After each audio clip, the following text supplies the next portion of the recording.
¿verdad? Bueno, nos quedamos ayer en el umbral de la aparición de la figura de Manuel Alonso Pizarro, figura clave del teatro puertorriqueño. Esa figura, los textos del 90 y los textos del 70 que empiezan a historizar nuestro teatro, no lo ponen a la par de Salvador Brau y de Alejandro Tapia y Rivera. Sin embargo, ponen a Ramón Méndez Quiñones. Y hoy vamos a demostrar que podemos traer una visión diferente sin quitarle el peso a don Ramón, que establece que la figura de de Manuel Alonso Pizarro estaba insertada en un modo de producción que aquí se dio un poco más precario que en otras áreas del continente americano. eh, no he estudiado los casos de Santo Domingo y Cuba, probablemente sí también, que es la producción anarquista de teatro. Pero nos quedamos en ese umbral y ese umbral tiene unas raíces que el historiador dramaturgo José Luis Ramos Escobar, en el texto que yo les di, la subtitula Raigambre Popular. Como dice ese texto, en 1852 el puertorriqueño Ramón C.F. Caballero escribió una obra que contiene personajes de extracción popular. O sea, que mientras nosotros ya casi terminamos el siglo, tenemos que regresar para ver qué era lo que está pasando mientras tanto en otras comunidades teatrales. Esta se titula La Juega de Gallos o El Negro Bozal. Las personas ricas son dueños de las galleras, no son galleros, no juegan gallos, a menos que no sea apostando grandes cantidades. Recuerdo que a Antonio Paoli le gustaba jugar gallo, pero cuando tenemos evidencia de que él se escapaba a jugar gallo, ya era bastante pobre. Así que de entrada el título nos está diciendo que está entrando a otros personajes que no son la reina María Antonieta de las trenzas, iba a decir una mala palabra, pero está la mamá de Gladys aquí y no voy a hablar malo hoy. Pero mañana sí. Entonces, no es doña María Cristina, no es Roberto de Bré, sino que es el negro Bozal, que es un tipo de negro, nos remite hacia las personas esclavizadas. Esta obra nos explica, y si usted la lee, se va a dar cuenta, se vincula con las dos corrientes que prevalecieron en el teatro puertorriqueño del siglo XIX, que es una división que nos presta Ramos Escobar. La obra, por un lado, contiene unos elementos que después Salvador Brau desarrolló en sus textos, como por ejemplo el vicio en las apuestas, el casamiento de hija con rico, ¿verdad? Que llamamos que son tropos que van desarrollando diferentes obras de teatro, la pobre que se casa con rico para salvar a la familia, el amor de una hija por un joven galán. Ambos, eh, tanto Brau como Caballero, reflejan costumbres y modismos propios del habla popular, muy distinto a lo que estaba escribiendo Tapia y Carmen Hernández. Su afirmación criollista le une a los muchachos del aguinaldo puertorriqueño, cuando la teoría y la historia del teatro hablan de la afirmación criollista, es lo que ayer la doctora Santiago dijo, la insistencia de perfilar una conciencia nacional a través de la literatura, que no solamente planteamos desde el teatro, empezó con el aguinaldo puertorriqueño, como plantean los compañeros que dan literatura puertorriqueña, sino que nosotros estamos planteándolo desde el análisis que estamos haciendo de Bucén, que es una obra muy patriótica, pero que por la censura es ubicada en el Reino Otomano. Yo quiero que la lean, yo se las puedo enviar. Este planteamiento, ¿verdad? Que muchos estudios, yo refuto esos términos porque se usan sin cuestionarlo científicamente, pues esa afirmación criollista llega o tiene su pico en el Jíbaro de Manuel Alonso, ¿verdad? Pero por otro lado, la obra de Caballero, la de la Juega de Gallos o el Negro Bozal se inserta en una tradición que trae los personajes típicos, tales como las familias jíbaras, hombres y mujeres, y personas esclavizadas o libertas. Voy a traer una cita de José Luis Ramos Escobar, que estuve hablando con él. Le dije, mira, yo no estoy convencida de un punto, ¿verdad? Yo soy su estudiante. Y él me dijo que teníamos mucho que hablar. Pero dice Ramos Escobar, la creación de estos personajes inaugura una tendencia en Puerto Rico. Le achaca eso a Caballero. Ya nosotros también vemos unos asomos de eso en las obras que trajo Cándamo, que eran sainetes tipo Ramón de la Cruz, y él le daba color local, él los adaptaba a Puerto Rico. Y los sainetes tienen personajes populares. Pues él dice que ya en este momento se cristaliza eso y que esta tendencia se une a otra presencia teatral que vino a Puerto Rico, que es la del bufo cubano o bufo habanero. Mire, del bufo cubano salen todas las comedias del show del mediodía de cuando la mayoría de aquí éramos niños, menos Gladys, que no sabe de lo que yo estoy hablando. Pero su mamá se lo va a explicar.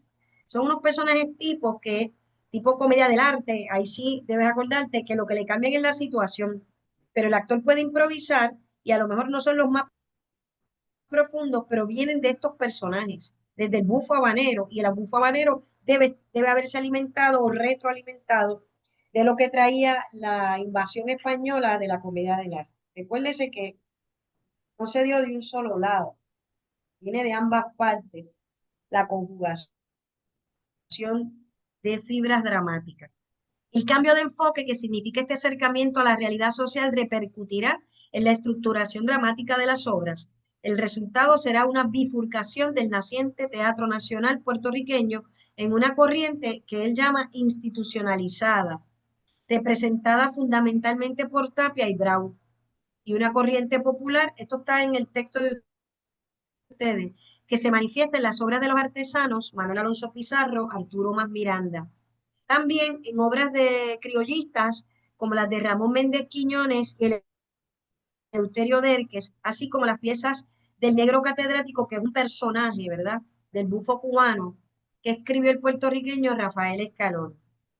Ahora viene lo que va a decir la profesora Santiago, y me hago responsable. José Luis trae este estudio y nos organiza. Yo entiendo que a él le faltan interseccionalidades. A nuestro entender, la propuesta de Ramos Escobar prevalece en cuanto al reconocimiento del cierre del ciclo teatral con dos estéticas muy diferenciadas, a las que hay que resaltar interseccionalidades de clase y origen étnico. Sin embargo, no podemos aceptar, dice la doctora Santiago, la clasificación de institucionalizado al teatro de Tapia y Rivera, de la diferencia que yo tengo con mi maestro. Si bien esta figura se posicionó como cimera entre los dramaturgos y dramaturgas de su época, se mantuvo en una posición de ataque a la clase gobernante que modificó o provocó cambios en su escritura. Frente a esa clase, Tapia y Rivera no era la institución, sino que un sujeto alterno, por utilizar esa, ese acercamiento teórico que yo lo uso muy poco. Era una persona oprimida, es la que yo uso, ¿verdad? Porque mi marco teórico es el materialismo histórico. Lo mismo sucedió, dice Ana Min, con los otros autores y las otras autoras de su línea estilística culta, pero muy humana, cuyos personajes respondían a los contextos de clase de los personajes, no de los autores, pero vistos desde la colonia. A la colonia no la podemos sacar. Así que esas instituciones, cuando Tapia está escribiendo, que determinan qué es cultura y qué no es cultura por el mainstream, son españolas. Y son, ¿verdad?, personas puertorriqueñas, criollas, con pertenecientes a la alta burguesía. Tapia no pertenecía a la alta burguesía. Ante lo anterior, proponemos para la bifurcación un acercamiento materialista histórico que pone el ojo en el modo de producción, que implica un nuevo espacio de producción, nuevas fuentes para crear los personajes y nuevas plásticas en consecuencia. Otra comunidad cultural, otro Sitz im Leben, ¿se acuerdan lo que les dije? Genera la segunda vertiente teatral del siglo XIX. Por lo tanto, esta vertiente de raigambre popular tiene autores que podrían pertenecer a la división Tapia Brau, ¿verdad? De un teatro hecho donde los espacios, señores, en los edificios ya reconocidos como teatros en San Juan, Ponce, Mayagüez y Manatí. Porque, por ejemplo, Eleuterio Dérquez estrena en Guayama, en el Teatro de Guayama, pero ¿a qué le están llamando Teatro de Guayama? Yo quiero saberlo, porque yo estoy segura del de San Juan, Ponce, Mayagüez y que el de Manatí no lo he visto, pero sí sé que cantaban ópera ahí Adelina Patti. ¿Se acuerda que lo dijimos ayer? Entre otros teatros. Mientras que los otros, la otra vertiente, escribieron para otros espacios tales como los casinos, cuidado con la palabra, o centros culturales de los obreros artesanos. Son centros de encuentro. Los artesanos tenían, los trabajadores, que voy a decodificar también esa expresión de artesano, tenían bibliotecas y tenían espacios eh, para encuentros culturales, que son una tradición española, pero existían los casinos españoles y los casinos de los trabajadores puertorriqueños, que eran mucho más humildes, pero todo el tiempo había actividad, todo el tiempo. Además, durante las primeras 3 décadas del siglo XX, surgirán propuestas vanguardistas para otros espacios experimentales. La obrita que leímos, obrita porque es corta, que leímos del movimiento noísta, ni fue escrito para un casino ni para el Teatro Tapia. Aceptamos de Ramos Escobar, se me apagó la luz, de Ramos Escobar que ambos registros teatrales, denme un segundo, aceptamos de Ramos Escobar que ambos registros teatrales en sus obras de raigambre popular se alimentan del bufo cubano que llegó aquí en 1879. O sea que dentro del grupo Tapia y Brau yo veo obras que lo voy a demostrar que son de raigambre popular, pero tienen otro modo de producción. Eh, Nosotros establecimos que, ¿verdad? Les acabo de informar que el bufo cubano llegó por las costas en el 79, pero ya había bufo cubano aquí desde el 73. Y añade a mí, recuérdese que el andaluz Santiago Cándamo ya había dejado en el país el gustito por el sainete heredado de Ramón de la Cruz, al cual él le daba color local, tanto en Cuba, porque él se desarrolló en Cuba, aunque fuera andaluz, y en Puerto Rico. Vamos a la figura de Ramón Méndez Quiñones, por ejemplo, que regularmente lo ponen en la división donde mismo ponen a Manuel Alonso Pizarro. Pues no, es una propuesta mía. Ramón Méndez Quiñones presenta en sus piezas cuadros de costumbres centrados en la figura del jíbaro y la jíbara. Sí, son personajes populares. Él fue actor y productor, es de Aguadilla. Su obra más conocida se titula Los jíbaros progresistas y es de 1882. Muy bien. Tiene otra que se llama El Jíbaro, otra que se llama La Jíbara, usted lo puede buscar. Pero ¿de dónde se graduó él? Se graduó de la Universidad de Madrid como ingeniero civil. Él no hace zapatos, no hace zapatos, no es zapatero, él no es planchador, como los personajes que vemos en Me saqué la lotería. Es decir, Méndez Quiñones pertenece al grupo de jóvenes que buscaban una literatura y en este caso un teatro que fuera perfilando la identidad nacional desde su clase burguesa. El corte popular de sus textos no lo hace desde su posición como integrante de comunidades íbaras, sino que un aire de risa sobre esas familias íbaras pobres permea su obra. Cuando pueda le hace una, le va a causar coraje, mientras, ¿verdad?, a su público le causaba risa. Como autor cimero de la herencia del bufo habanero directa, está una persona que deben reconocer, por lo menos, no se la tienen que memorizar, pero reconocer, Rafael Escalona. Hay que seguirle la pista. Sus obras fueron escogidas por compañías de bufo habanero que venían a Puerto Rico para ser representadas, incluyendo actores locales. Yo dejaría la clase ahí. ¿Por qué no estudiamos en las clases de teatro puertorriqueño las concomitancias y los vasos comunicantes con las otras islas del Caribe? Yo lo dejaría la clase ahí y nos iríamos a investigar eso, a algún sitio. ¿Sí? Estas obras son Amor a la Pompadour y Flor de una noche. Según informa la investigadora Socorro Girón, que se encuentra en sus libros, cómprenlo. La primera, Amor a la Pompadour, estrenó en el Teatro Municipal de San Juan el 17 de septiembre del 82. Si bien sus personajes y tramas la ubican en el género bufo cubano jíbaro, el tema es sobre la mezcla de etnias blanca y negra.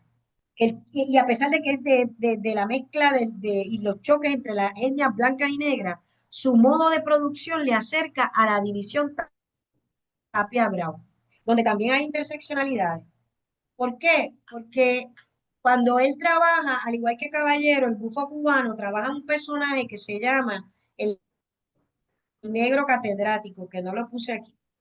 El negro catedrático se usaba en las sátiras, y usted se va a asustar que yo esté apoyando eso. Lo que pasa es que es un negro que demostraba, de acuerdo a la visión de la época, que los negros son inteligentes y que son formados intelectualmente. Eso para que lo estudien. Vamos a la figura de Eleuterio Derques, también negro, maestro y artesano de Guayama. Escribió 4 obras de teatro que sepamos. Ernesto Lefebvre o El triunfo del talento. Ese es del 72. Doña Josefina no nos incluyó en la década del 70 estos autores, los mencionó. Y en el caso de Ernesto Eleuterio Derques, pertenecía a una escena teatral, una comunidad teatral constante y sonante. Cuando el gobernador Sanz le cerró su escuela en Guayama, donde le dio clase a Manuel Alonso Pizarro, que tuvo que salir corriendo para Ponce, algo hizo allá sobre el teatro. ¿Por qué? Porque descubrimos que el teatro de Ponce que usaban los trabajadores se llamaba Eleuterio Derques. Así que hay otras escenas teatrales, señores, con otros modos de producción. Y eso hay que reparar en la investigación. Él utiliza el personaje de las personas negras sin burlarse. Estrenó en el Teatro de Guayama la primera pieza. Habría que ver cómo era ese teatro, porque eso es un dato que aparece en la enciclopedia PR. Y la última la estrenó en Ponce. Allá en Guayama, miren lo que él fundó: 2 centros para educarse y recrearse. ¿A quién? A los trabajadores, a los artesanos. Es que estaba muy activo para generar la estructura de funcionamiento de los trabajadores artesanales. Como les dije, Laureano Sanz le cerró la escuela y se tuvo que ir a Ponce. Fue maestro de Manuel Alonso Pizarro. Su teatro, interesantemente, también es histórico. Así que ahí saluda a Tapia y Bravo. Y por otro lado, trae el conflicto social puertorriqueño con humor. Así que él participa de los dos registros, yo prefiero decir. En general, uno va a encontrar que cuando uno divide, uno lo hace realmente para organizar el material porque hay más excepciones, pero eso es bien importante que ocurra. Malo es cuando no ocurre. Bien, es un reconocido intelectual afrodescendiente percibido de nuestro país, Eleuterio Derques, ¿sabe? Habría que detenerse en los teatros que estrenó para tomar la decisión en términos teatrales donde él estaba. Yo entiendo que los espacios eran espacios artesanales. Arturo Más Miranda es un trabajador artesanal que presenta obras de corte clasista también. Ante Dios y ante la ley del 89 y la víctima de los celos del 97 son 2 de sus pies. Mire lo que pasa.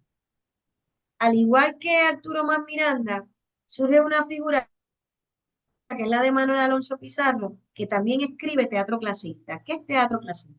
No es teatro come mierda. Se le llama teatro clasista clasista el que plantea la lucha entre las dos clases posibles para uno entender la sociedad, que son los dueños de los medios de producción y están las personas que trabajan en esos medios de producción que son explotadas. Está la clase obrera. Así que está Arturo Más Miranda, Manuel Alonso Pizarro y otros escribiendo con esa otra conciencia económica, social, el teatro. Pero no me saque a Eleuterio Derques. ¿Por qué? Bueno, primero usted no ha leído todas sus obras, pero también porque fue maestro de Manuel Alonso. Hoy, dice Anamín, nos cuestionamos la división que Ramos Escobar hace entre el teatro de artesanos y el teatro obrero. Porque ese documento que yo les entregué, él establece el teatro obrero a partir de la primera década del siglo XX. Les explico algo. Un artesano es un propietario de su modo de producción que resulta precario, ¿verdad? Ante los grandes industriales. El obrero es el constructor de la mercancía y no tiene acceso a la ganancia. O sea que si usted es artesana, usted tiene acceso a la ganancia. Y usted es patrono. Yo soy patrón de una compañía de teatro y también soy trabajadora explotada en otros espacios ¿verdad? Donde yo también trabajo. Entonces es importante, o le propongo yo, agarrarse de clasificaciones científicas, porque si nos vamos a lo metafórico, sí, el artesano trabaja tan fuerte como un obrero de construcción, usted está en el plano metafórico hablando del cansancio. Pero científicamente ese es un propietario. Que los propietarios en Puerto Rico no tengan ningún contexto para desarrollarse, lo sabemos. ¿Cuántas industrias puertorriqueñas hay? Anamín, yo pienso que se acercan también a los cuentapropistas, que somos El artesano es un cuentapropista ajá, actual. que somos los Sí, que trabajamos por nuestra cuenta y siempre estamos pelados. el cuentapropista tiene una pequeña ventaja, que lo que entra, le entra, no es que se quede con él, porque uno puede también tener que pagar gastos y otra gente que le hace parte del trabajo, pero tiene eso, tiene ese control del medio de producción. En un modo de producción colonial es frágil. Nosotros estamos en un capitalismo colonial y bajo el gobierno español, que es el peor imperio del planeta a nivel administrativo, se pueden imaginar. Tampoco se le paga la fuerza de trabajo al obrero, sino que el patrono genera un usufructo, una ganancia que no lo divide entre sus trabajadores. Por lo tanto, propongo llamar al teatro artesanal de nuestro siglo XIX teatro obrero artesanal o teatro artesanal obrero. Este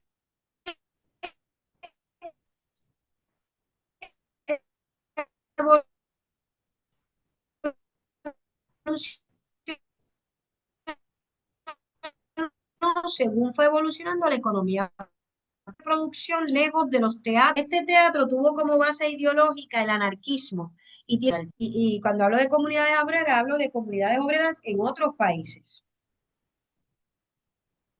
No sé si estoy con... Estás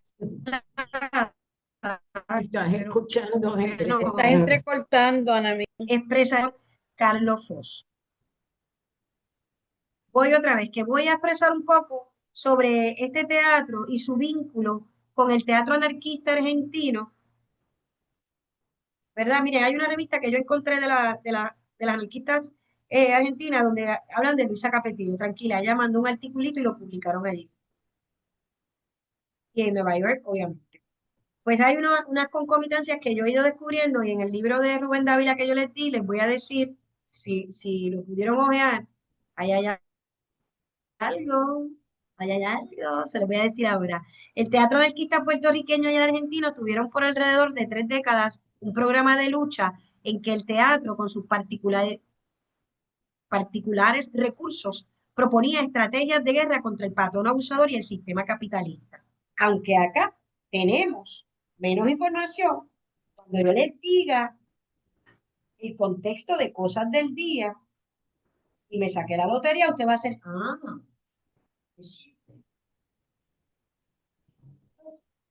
me saqué la lotería. es contra el patrono. Varios investigadores constatan las relaciones de este movimiento por Latinoamérica y en los sectores latinos de los Estados Unidos de Norteamérica. Rubén Dávila Santiago, el nuestro, está por ahí el libro.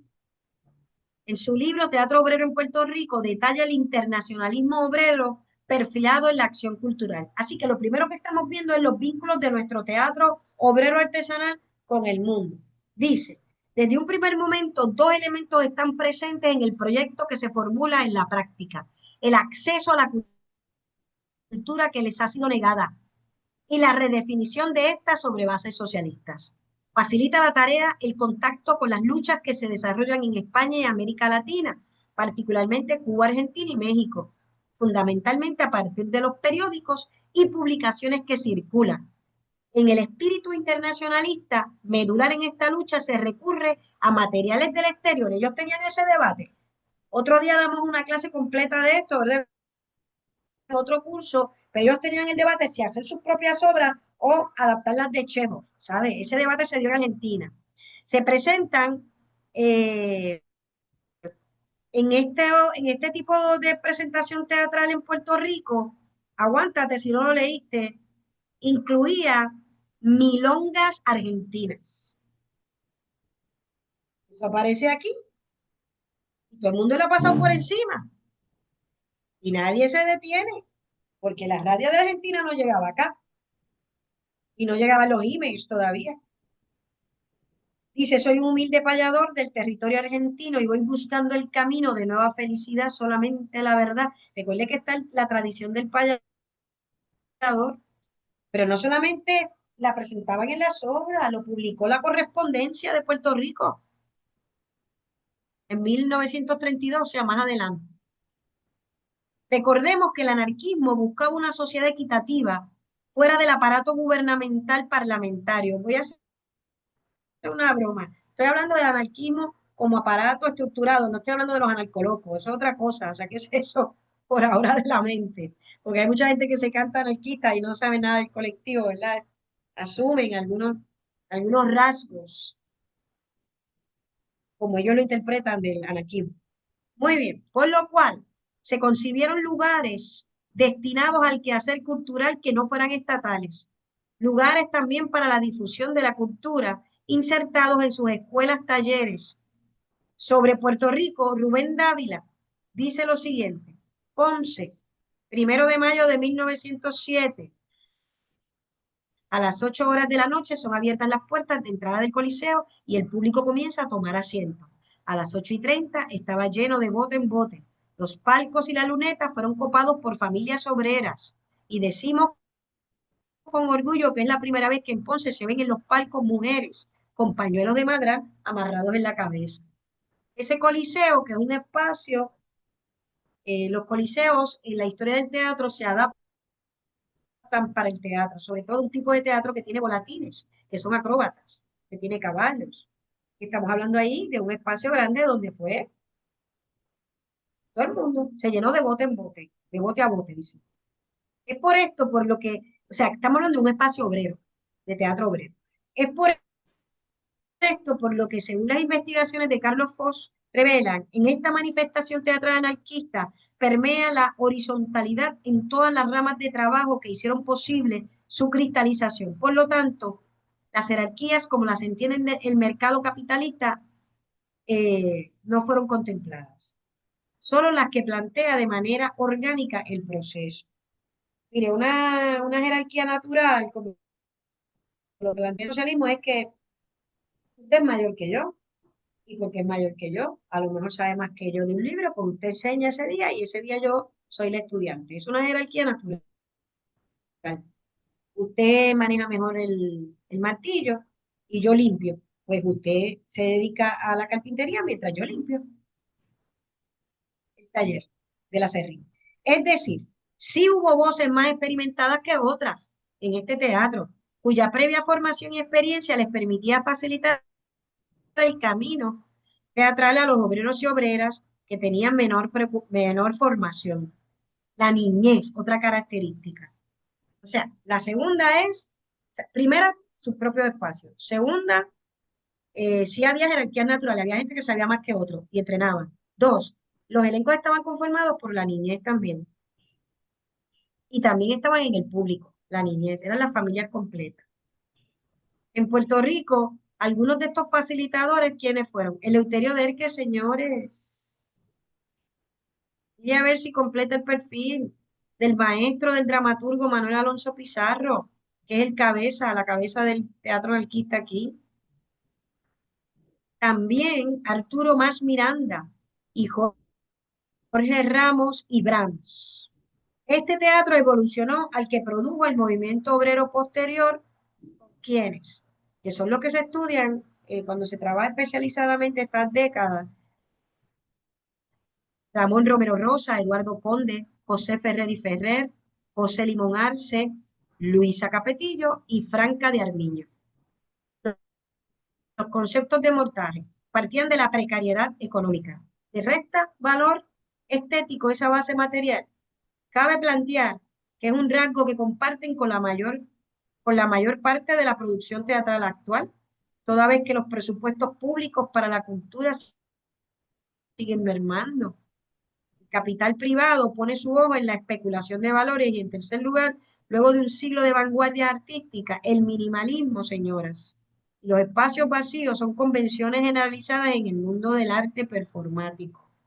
Así que el minimalismo del teatro obrero es una identificación con la base material y se desarrolla desde esa base material una conciencia estética.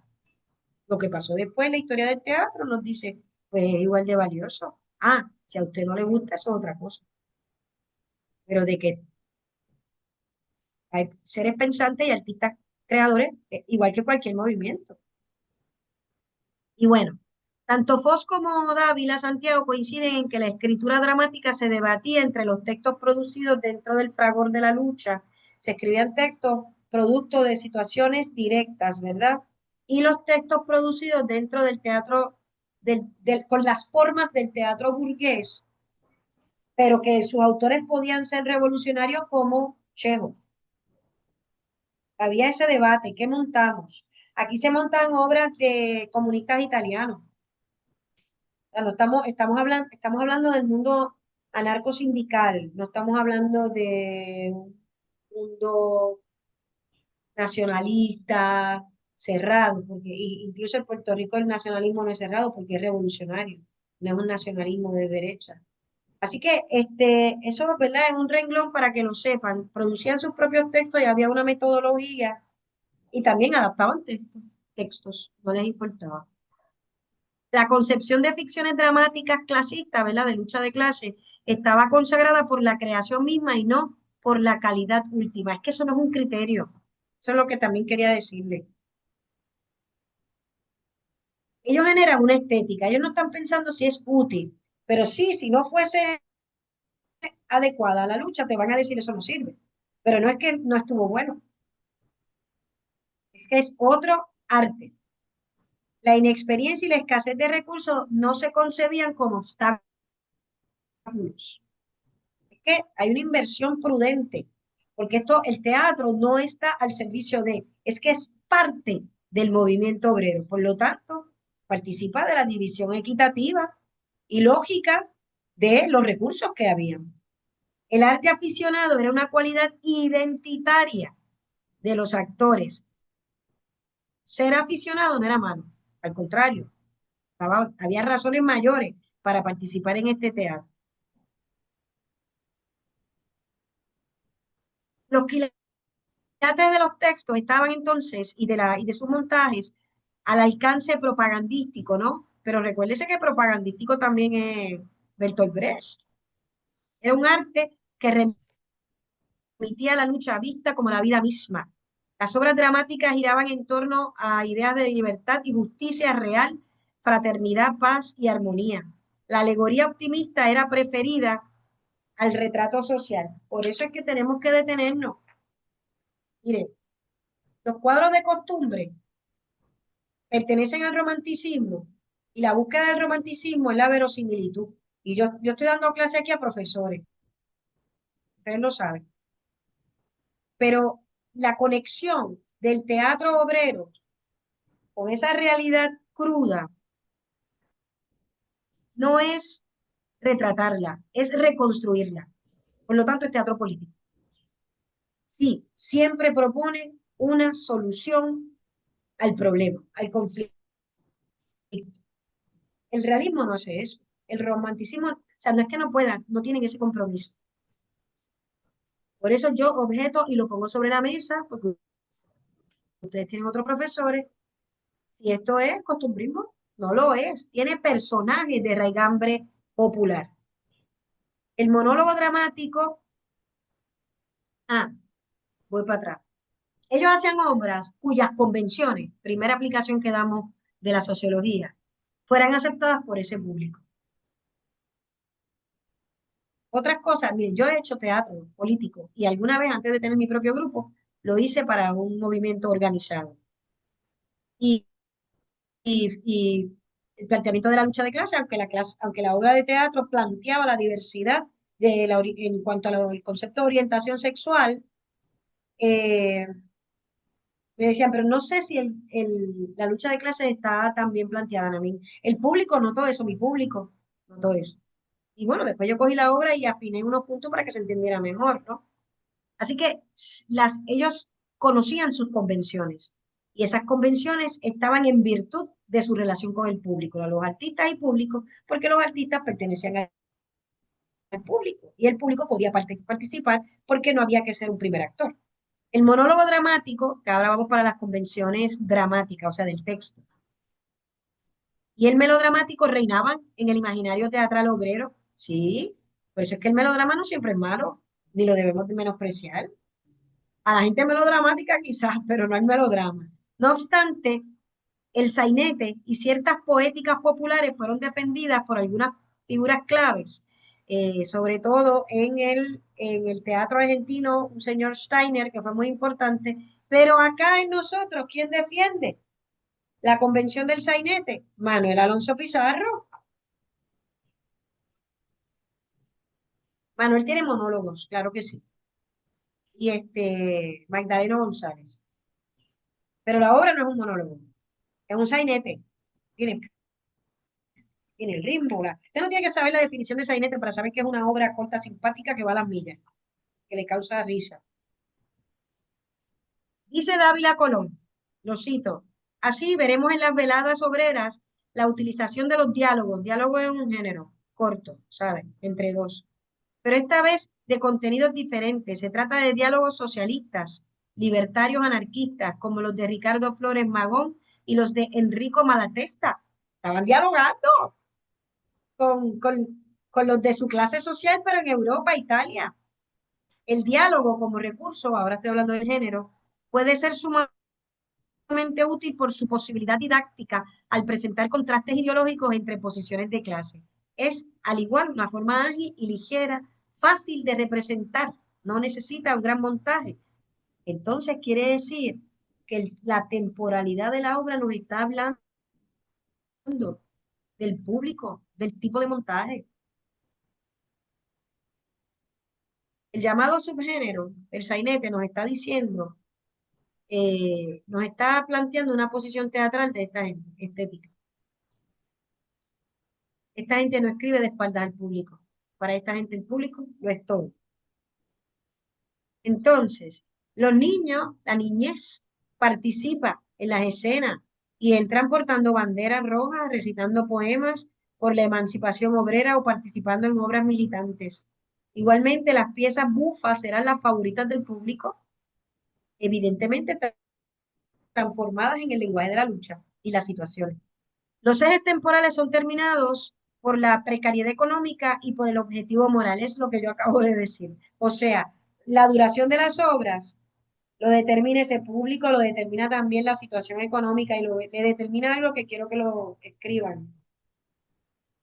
Una velada que podía tener varias participaciones, lectura de poemas, lectura del rompehuelgas que se lo envié, representación teatral, canciones, payador, pero también podía acabarse precipitadamente porque la policía entraba o también hordas de gente que quería hacerle daño a los obreros, venían enmascarados e interrumpían las veladas artísticas, que lo hacían para enriquecimiento de la familia y para educación también, y por eso mismo venía la policía y las acababa a macanazo.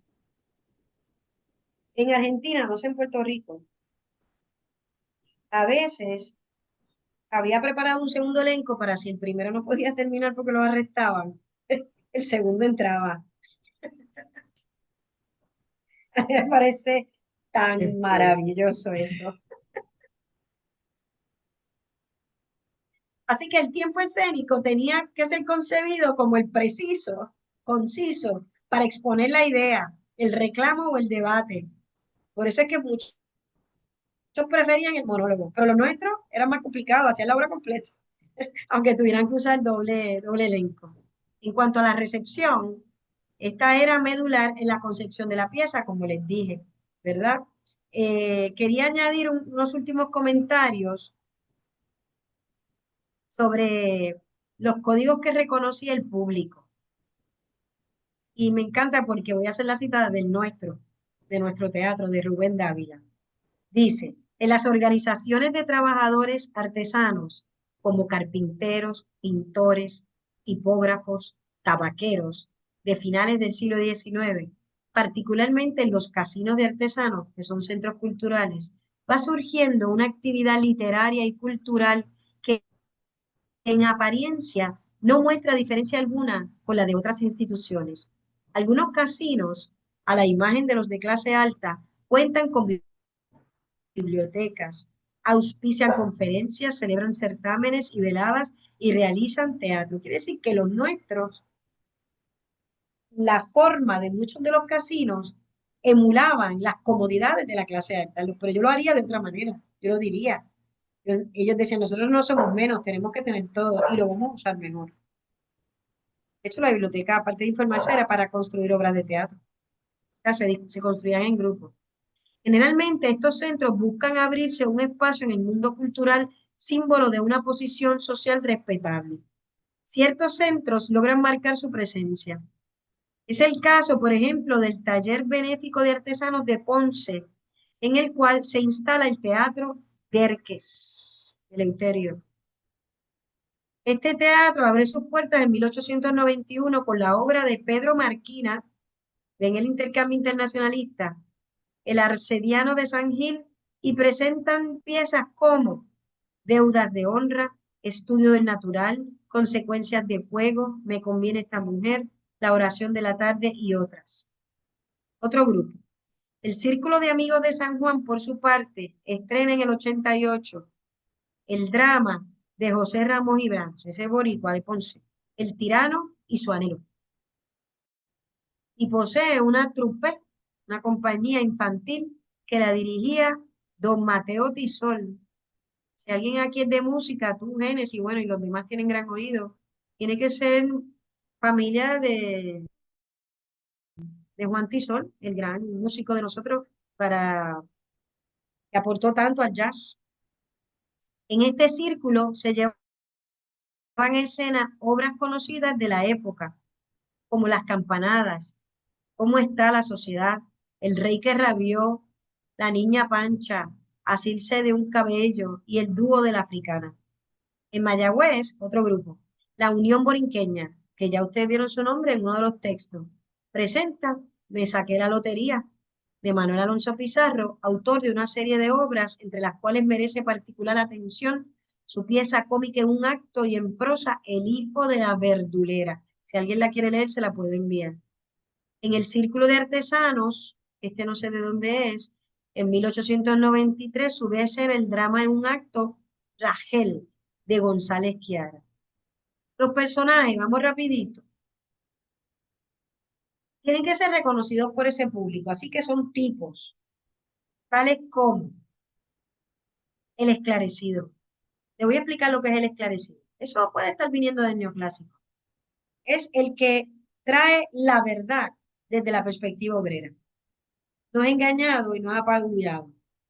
Y el emisor, que puede ser un obrero o una obrera joven militante. que se caracterizaba por ambos personajes, el emisor y el esclarecido, por ser concientizados hacia un mundo mejor y daban los pasos para una revolución horizontal. Estas son las personas que traen ese discurso.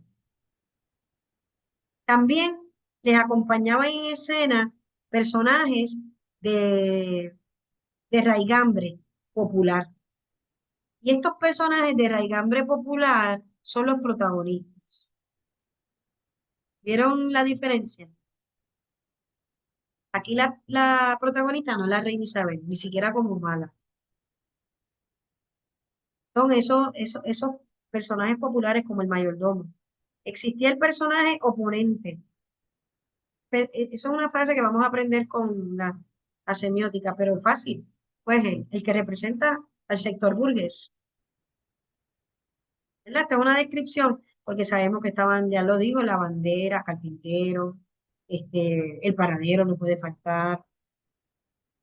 Estas relaciones construían la trama.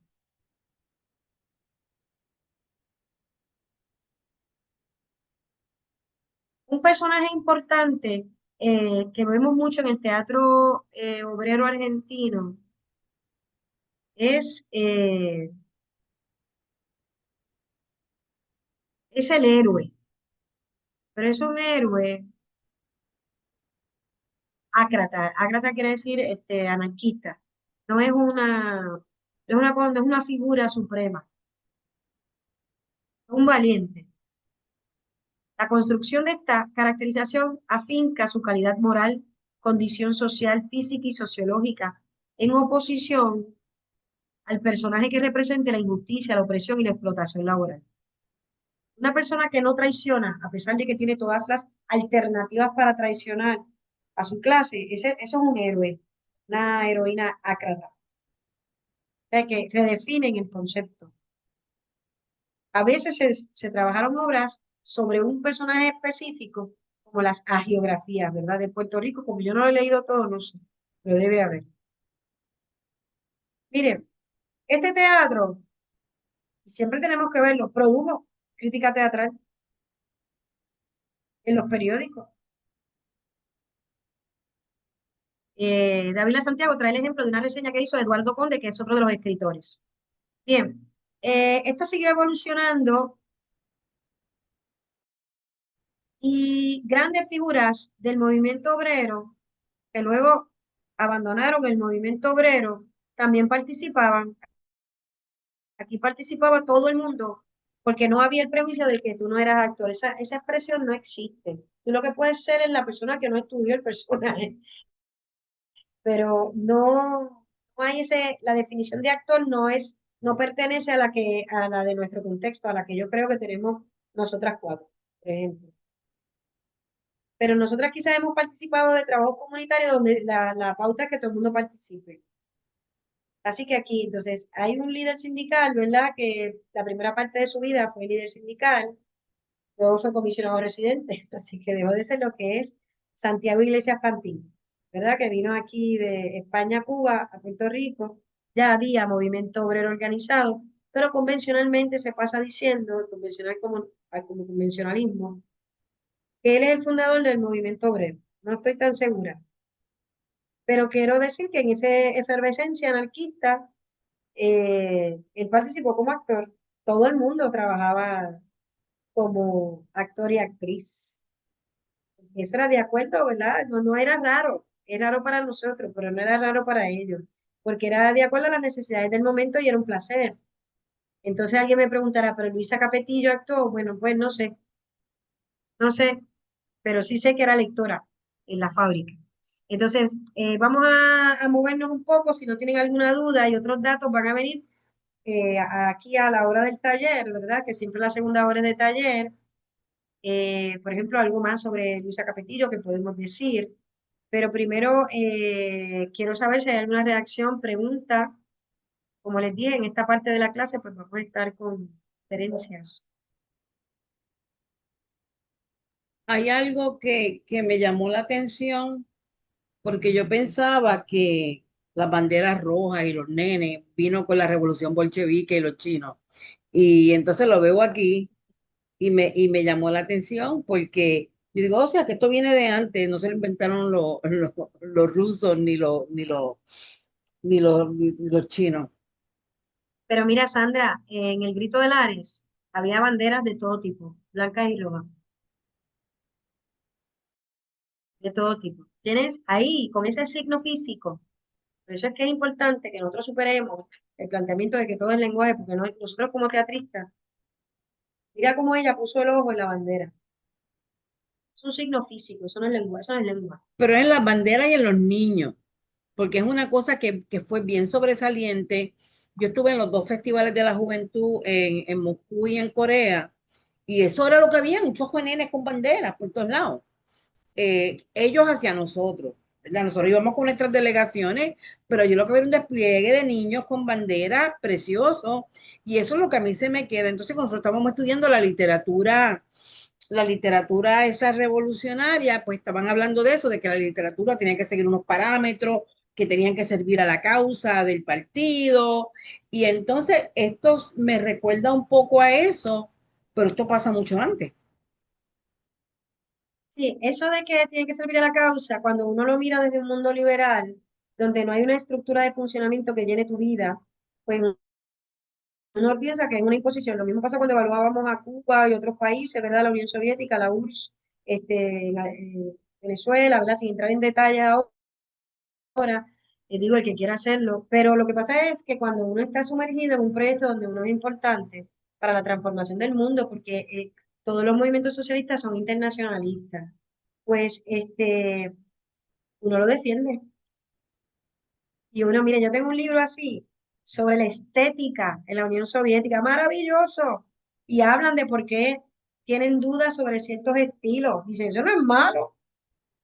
Tenemos la duda de su funcionalidad. Y el teatro, quizás el debate se cae en otros géneros, pero el teatro, primeramente funcional, señores. Piénselo a ver. Primera, teatro de entrada, o sea, de entrada yo escribo una obra de teatro que voy a buscar, que pienso en la escena virtual. De que la funcionalidad nos han enseñado a odiarla, pero es que nuestra, nuestro género es funcional. Eso es lo lindo, por eso es que somos únicos. Somos vivos, somos cuerpo. Entonces, la escritura, ¿verdad? Era colectiva. Y esa colectividad produjo autores. Ese fenómeno se ve en Puerto Rico. Imagino que también en Argentina, que yo no me lo sé de memoria, que señor Steiner o Steiner en alemán, ¿verdad? Porque allá hay mucha gente desde antes de la Segunda Guerra Mundial, que venían de Europa. Pero nosotros tenemos a Manuel Alonso Pizarro, tenemos a Magdaleno, tenemos a Luisa Capetillo. Así que de entrada yo plantearía cuál es la tradición que ellos asumen, en qué momento ellos entran. Ellos entran en un momento que es el único que tenemos cuenta, que es cuando empieza el teatro de autor y autora. Pero esto viene, o sea, no para juzgar. ¿Alguien pudo leer las obras de Manuel Alonso Pizarro? ¿Alguien pudo leer una, las cortitas? La leyeron, ¿verdad? De Usted las puede asignadas. entender que los Sí, parlamentos son, sí, sí. sí, enrevesados. Y la edición que encontré es como un libro viejo, este, y da un poquito más de trabajo si usted no aumenta, ¿verdad? En la pantalla. Y es enrevesado. Pero yo la leí rápido, y la primera vez que la leí cuando estaba en bachillerato, me chavé por leerla lento.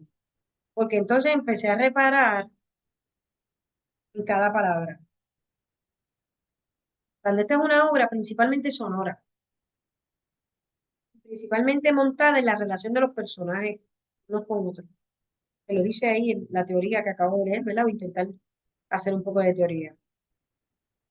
En la relación unos con otros. Si usted sigue, sí, ya yo sé que este viejo no quiere, no confía en el novio de la hija, el novio de la hija, ¡pala! Mira, le dice que es una burra, una jumenta, que dice así. Ella podrá ser burra, dice otra palabra, comento, pero tiene chavo, tiene su país, tiene oro, Le llaman bestia, todas esas ¿me cosas. entiende? O sea pero ¿usted cree que los trabajadores hablaban así? Una pregunta que tenemos que hacernos. ¿Usted cree que los trabajadores hablaban así? Los organizados probablemente no. Estas obras que son perfectas, perfectas, por mucho tiempo fueron interpretadas, al igual que se interpretaban las de Méndez Quiñones, como mofa al jíbaro. Estudiamos al público. Si el público son trabajadores, Manuel Alonso es bien valiente y está diciendo las fallas morales de estos personajes las tenemos nosotros. Las tenemos nosotros. Tenemos siempre que velar por la riqueza del colectivo. Hay una cosa que a mí Mire, entonces, me preocupa o me inquieta, y es esa línea fina que existe entre burlarte y retratar. Porque o sea, tú estabas diciendo de que había unos escritores que eran de extracción burguesa o de extracción social alta, profesionales, educados, y estaban estos otros que a pesar de tener esa extracción, se tenían una identificación con la clase trabajadora. Pero entonces, porque uno de los grandes justificaciones que mucha gente hace para escribir teatro malo, la gente habla así, entonces se ponía a escribir cosas bien chabacanas y que en realidad no retratan a esa comunidad. Entonces, este teatro a mí me gustó porque yo, o sea, yo lo entendí, yo había hecho un jíbaro de Alonso hace muchos años con pregones. Entonces, o sea, era muy poético, era muy, como tú dices, sonoro, ¿no? Pero que yo entiendo de que hoy día, por ejemplo, mucha gente usa ese hablar para crear esos tipos de personajes que son como que caricaturas. por mucho tiempo, o hubo espacio, ¿verdad? Por mucho tiempo digo porque me lo informaron, no porque yo lo constatara, se interpretaba mal. Pero yo quiero hacer una salvedad aquí. Yo vi los montajes de Dean Sayas y eran muy graciosos. Ahora yo estoy hablando con teatristas aquí. Las obras son comedias. Estos personajes retratan una realidad moral, ¿verdad?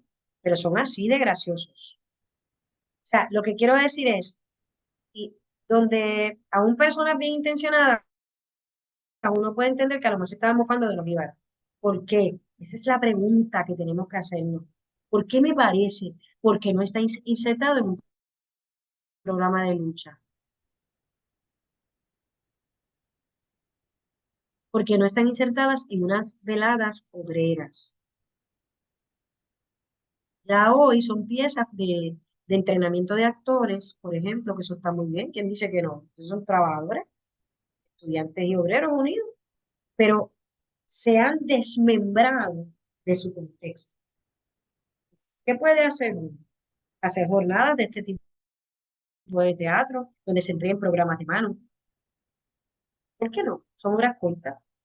A mí no me gusta que hablen mucho antes de que empiecen las obras de teatro, pero esta podría ser una jornada interesante. Nosotros vamos a ver, y ustedes son de tal época, y usted es un traidor, y usted está engañando a la novia porque tiene chavo y esto y lo otro, y le asignas personajes al público, y vamos a ver ahora cosas del ti, para que tú veas cómo se entiende, cómo hay diálogo, porque lo que plantea la obra no es lejos verdad de la mentalidad actual, lo que pasa es que no se habla así, a menos que no estemos hendidos, nos hayamos ido a la calle a pelear, que yo he visto gente así, salgo corriendo. Pero yo creo que el problema también, lo que pasa es que vengo del fragor de tiraera, ¿verdad? Entre ciertos sectores, cuando teatrales, se acusan unos a otros, pero yo tengo que decirles algo, no es que yo tenga una posición neutral, al contrario, yo soy subjetiva 100%. Mi planteamiento es que están sacados, se muestran como teatro puertorriqueño, pero no se plantea el contexto.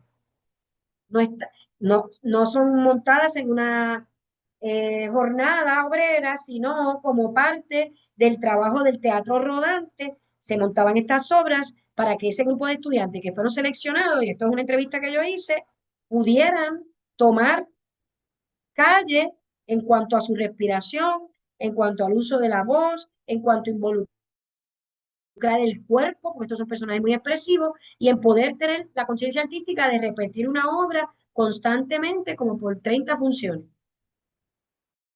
Son obras de entrenamiento, yo creo que eso se debe celebrar.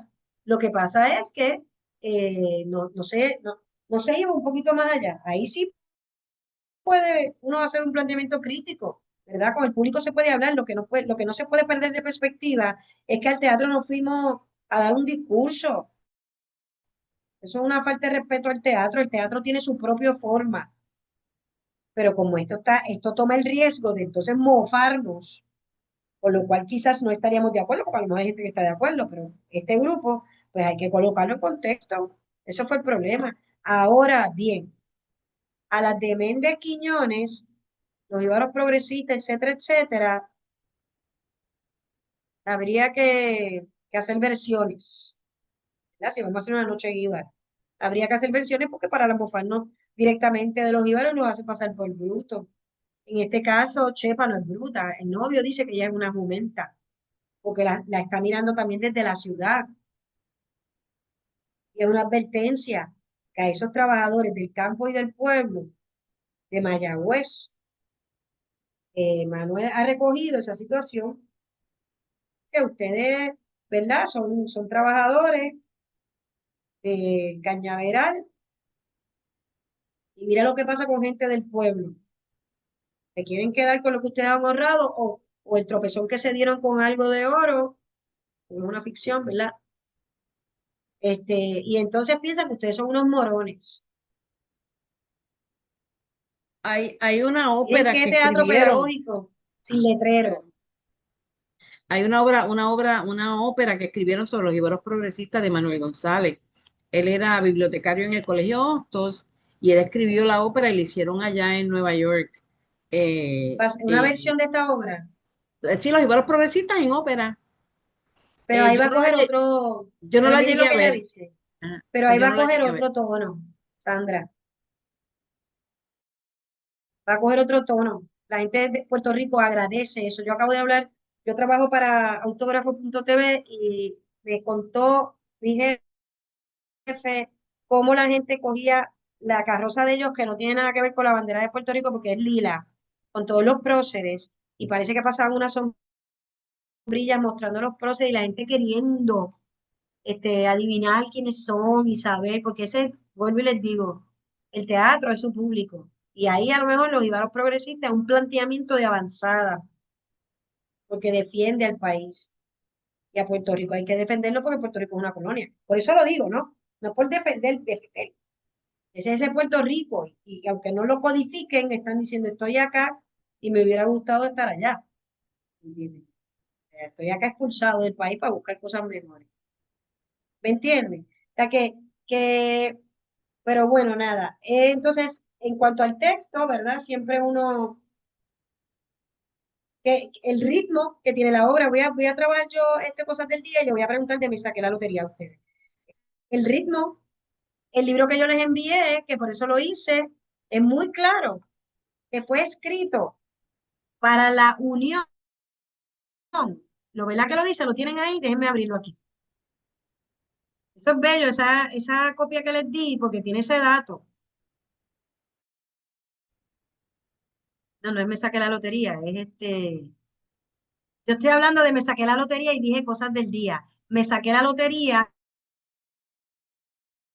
que es un juguete cómico, que es la de la que les estaba hablando, dice la primera página. Aparte de identificar el autor, dice que es escrito expresamente para la Sociedad de Artesanos Unión Borinqueña de Mayagüez, Esto es el 10 de octubre de 1886 fue que se publicó, no, que se estrenó y se publicó en 1887.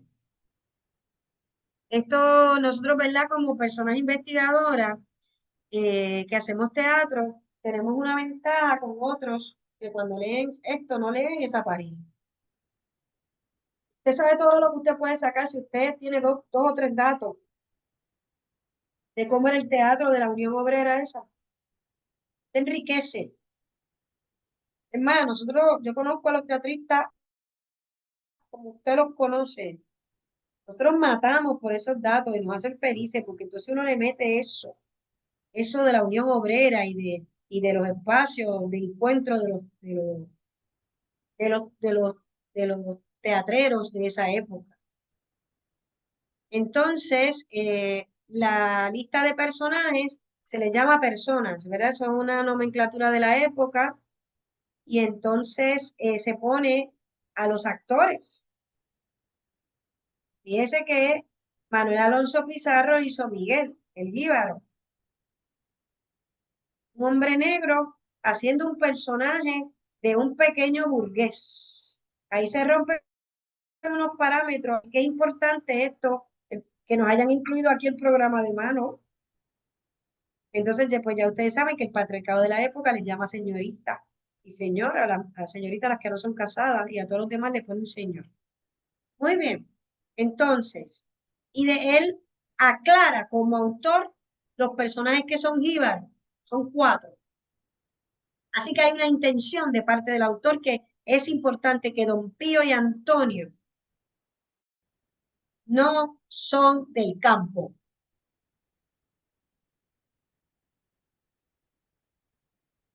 Él tiene conciencia del sainete o del teatro breve, llama acto único, y describe al detalle el espacio dramático. La escena representa la sala de una casa de campo, mire qué elegante, con 3 puertas, una al fondo y 2 laterales. Coge la tradición de las 3 puertas del teatro áureo. Eso viene desde los griegos, ¿verdad? Déjame subirlo aquí, ¿verdad? Déjenme abrirlo, leyéndolo yo ahí sin ustedes. Recoge la tradición de las 3 puertas. El mueblaje se reducirá, minimalismo, a una mesa de pino, varias sillas ordinarias, un banco y una hamaca de tela. Oiga, esta gente tiene dinero supuestamente, pero la estética pide lo mínimo. Sobre la mesa habrá platos, tazas, una botella con leche, una dita con harina de maíz y un paquete de hojas de plátano. Junto a la puerta del fondo, a la izquierda, habrán colgadas unas banastas y aparejos, etc. Al levantarse el telón, había cortina. Aparece Miguel sentado en el banco, amolando un machete. Había cortina. Y hay una obra, que es la de Magdaleno, que dice el telón no se levanta. Ah, no, esa es la del teatro no, perdóname, del noísmo, perdón, teatro no. Bien, al levantarse el telón aparece Miguel, quiere decir, el teatro de Mayagüez, si usted va a hacer una investigación arqueológica, quiere decir que tenía, mire, para abrir, si es cortina abre y si es telón cae, probablemente, para el autor también. En la diégesis que usa es la de un acto único, división en escena, marcada por entrada y salida de personajes. Esto es un teatro de mucha madurez, o por lo menos de mucho conocimiento de la historia teatral. Dialoga con las formas peninsulares. Dialoga también con las formas peninsulares marginales, como el sainete. Porque este es el momento de la alta comedia burguesa en España. Tenemos que saber todo eso. Así que aquí el diálogo es con lo marginal. Si no, no se la dejan subir. O el bufo cubano, que son piezas cortas. pero sobre todo está el ingenio, la pericia de Manuel Alonso Pizarro. Y bueno, ya sabemos que él utiliza en sus parlamentos, los autores tienen varias alternativas. Ellos escriben, ellos oyen, los dramaturgos, las dramaturgas oímos, escribimos para que la persona convertida en personaje hable. Esa es la parlatura, que no tiene el diálogo.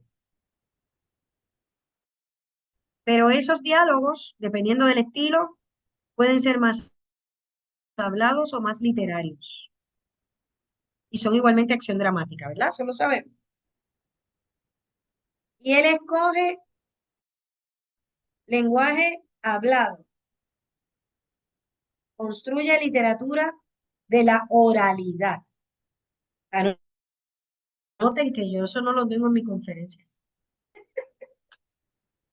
Apela a la oralidad para la construcción de su parlatura y parlamento.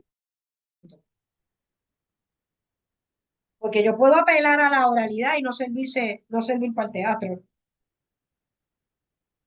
No servir. Apela al lenguaje oral. Diferencia con Tapia y Bravo. Ellos aluden al lenguaje literario. Maravilloso, a la cuarterona, lo vimos ayer. No me venga. El lenguaje hablado, digo, es un lenguaje bueno para hablar, pero el negro Jorge habla ultra correcto. No se zafa un coño en la cuarterona, porque pues ahí yo puedo establecer la bifurcación en la construcción de los personajes, en la construcción de el parlamento, porque el parlamento puede ser el verso de octosílabo, que es el ligerito, que nos viene del siglo de oro, que es de teatro popular, pero él no, dice que no va a escribir lenguaje literario, que va a escribir lenguaje oral. Y yo añado otra capa que ya la dije al principio. Lo que pasa es que hay que investigar. Yo me paso dándole temas de tesis a ustedes.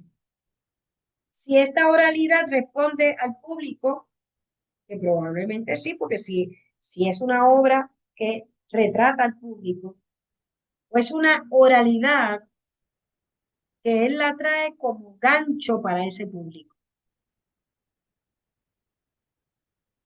Habría que estudiar un poco más. Es una introducción.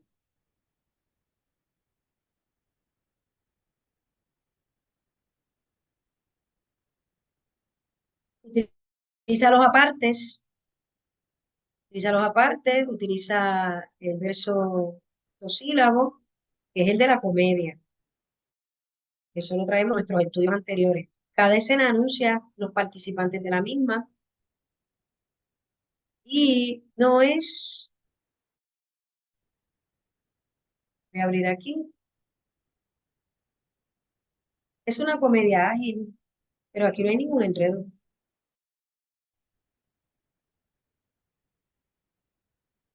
Aquí hay un enredo, aquí hay un conflicto, único y directo. Miguel no quiere que Chepa o Chepa se case con Antonio porque sospecha de él y Antonio resulta que sí está engañando a la muchacha.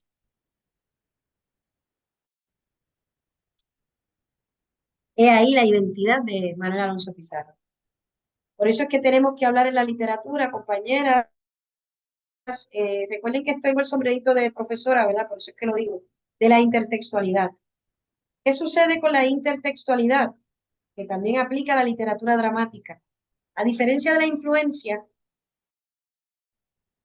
que era una herramienta que se usaba antes, la influencia te pone a ti como receptor pasivo, que genera algo inspirado en. Lindo, pero no te coloca de igual a igual con el autor o la autora a través del cual te insertas en un movimiento literario. Ave María, qué bien me quedó eso, anótenlo. Si yo, Tienes que esto uno lo narra, repetirlo, yo puedo tienes que narrar, repetirlo. yo puedo, sí, yo, mira lo que es el ángulo. Yo puedo decir que tú tienes influencia de Samuel Beckett, ¿verdad? Yo puedo decir eso, pero también puedo decirlo de otra manera, con otro ángulo, con otro marco teórico. No, no, no. Tú te montas en esta tradición, tú perteneces a esta tradición, porque Beckett no es único, es el que leemos, que es distinto. Y uno puede decir, ¿verdad? Tomándose un café con la doctora Carmen Zeta, a mí me recuerda a este autor, esta autora.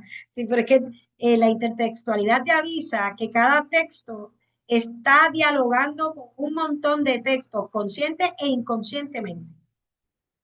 Así que nosotros podemos establecer que tanto en su nivel dramático de texto, ¿verdad? Texto dramático, como en lo que nos propone ese texto de su teatralidad, que Manuel Alonso Pizarro dialoga con el bufo cubano, dialoga con el sainete español, y ¿dónde está lo que él aporta? La conciencia del público virtual. Él aporta el público virtual, cambia el público. Ay, María, anótalo, Sandra, me lo pasa. Ah, no, que estamos grabando. El público cambia, cambia la obra. El público cambia, cambia la obra. Siempre analicen teatro así. Muy bien, cosas del día. Ahora sí, ahorita voy a tener que arreglar la grabación. Cosas del día. Doña Carmen, cuéntamelo todo, miente y exagera.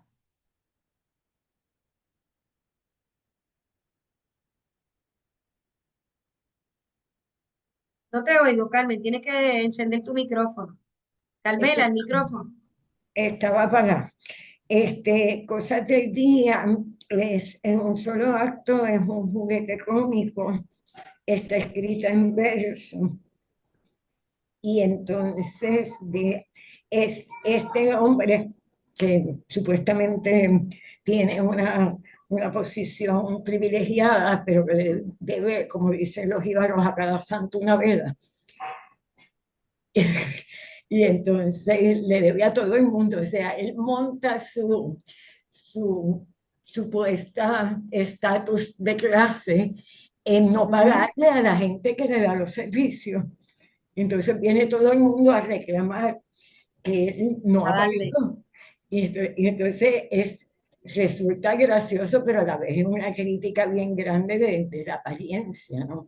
De cómo funciona la moral de apariencia. Supuestamente él es una persona importante. Él es un burgués.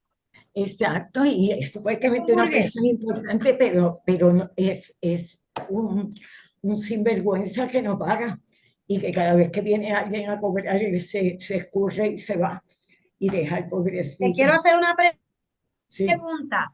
Aquí es donde la gente me va a cuestionar a mí porque yo digo que el teatro de Manuel Alonso es de artesanos trabajadores o trabajadores artesanos. Los personajes, mujeres mías, la planchadora es dueña de su chinchorro, sí, la lavandera es dueña el de su billetero, chinchorro, el sastre es dueño de su chinchorro, billetero, el casero, todo eh, el camisero. el camisero que me encanta. ¿Hay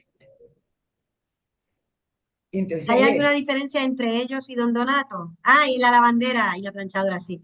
¿Hay alguna diferencia en esta obra entre todos los que vienen a reclamarle y Don Donato?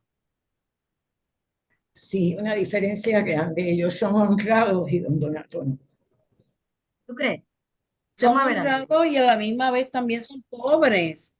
O sea, Don, que ellos Ujú. dependen de ese dinero que este señor le tiene que pagar. don Y entonces Donato, es bien dramático ver cómo este señor se burla y esta gente depende de esa peseta o de ese vellón.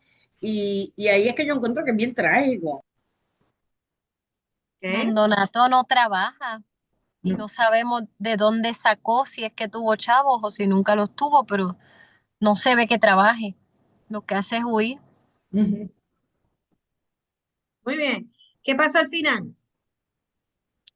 Pues don Donato se escapa. Algo que me llamó mucho la atención es que el siervo de él, Trinidad, él es el más bueno porque le debe la vida a Donato. Entonces, por eso lo protege de todos los acreedores. Y sin embargo, al final como que caen encima de Trinidad cuando Donato escapa, que es como que una ironía.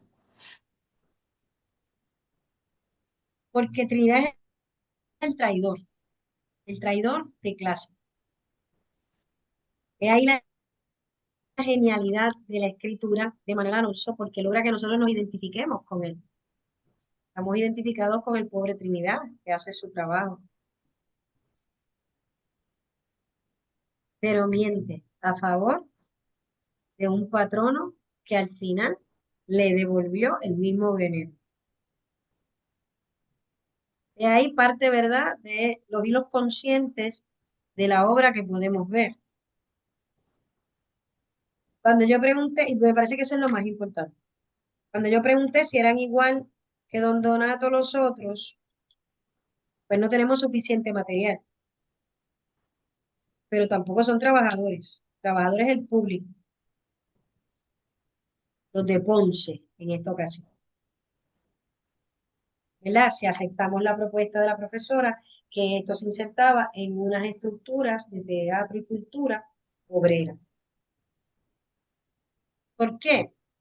Porque si no dejaríamos esto demasiado en la superficie. No podemos, sobre todo en esta pieza, que es más fácil de leer la impresión y es muy simpática también.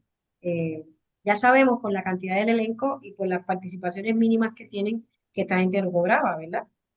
Entonces, un teatro político, es un teatro para público obrero. ¿Qué pudieron haber entendido los trabajadores que no son dueños de la lavandería, de la planchera, no sé cómo ella le dice esto, lo otro, el camisero? ¿Qué pudieron haber entendido?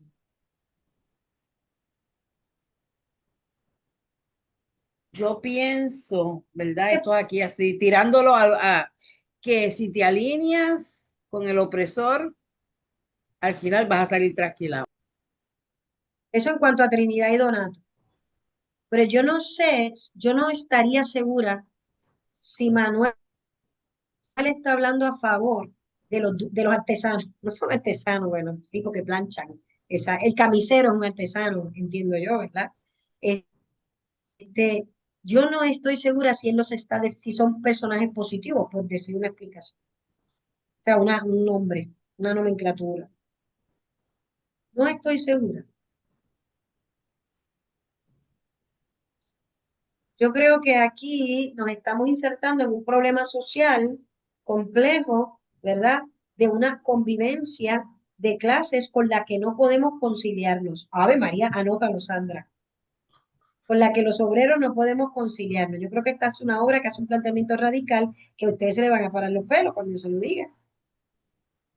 Que recuerde que el sistema capitalista existe los burgueses y la pequeña burguesía, ¿no? La pequeña burguesía somos nosotros los profesores, somos los que generamos servicios, etcétera, etcétera. Pero también está el pequeño burgués, que es el dueño de un negocio pequeño. Lo miden por ganancias, ¿no? Esos no son los obreros, esos no son los zapateros, los carpinteros que mencionaba Rubén Dávila. No lo son, a menos que no trabajen para el dueño del lobby, ¿verdad? Los tipógrafos trabajan. Todo lo que yo mencioné, carpintero, tipógrafo, zapatero, trabajan para alguien. Tipógrafo trabaja en lo que se ve en los periódicos. Pues estos no son esos personajes. Yo creo que le está haciendo un planteamiento, ahí sí, ¿verdad? Para los pequeños dueños de producción también. Y él está haciendo un planteamiento de esa clase. Y uno dice, ¿de dónde viene Donato? Pues Donato viene de esa clase, que se traicionan unos a otros, mientras están explotando un tipo como Trinidad. Puede ser. Si usted dice, está tirando el chicle, pues mira, lo que pasa es que estoy pensando en el público virtual, que es parte de lo que a lo que nos convoca este esquema que les ofrecí, ¿no? Esto para que lo piensen. Vamos a hablar un poquito del limpiabota.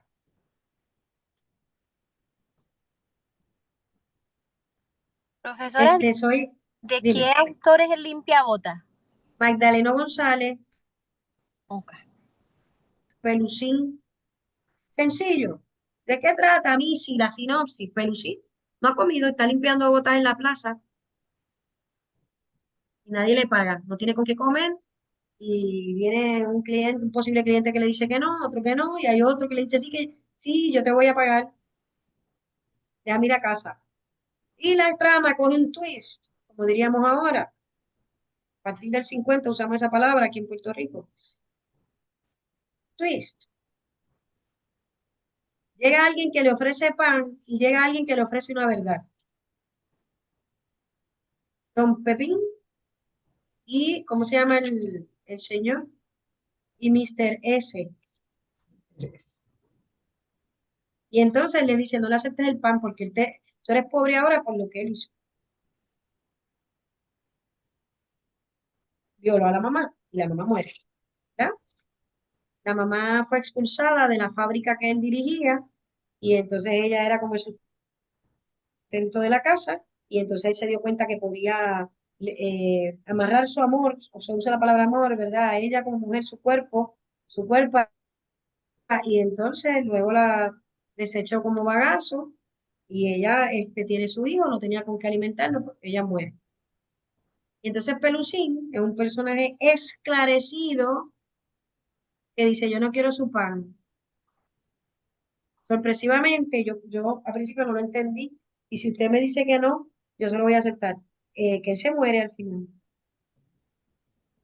Él muere, sí. Parece que se muere porque don Pepín lo dice.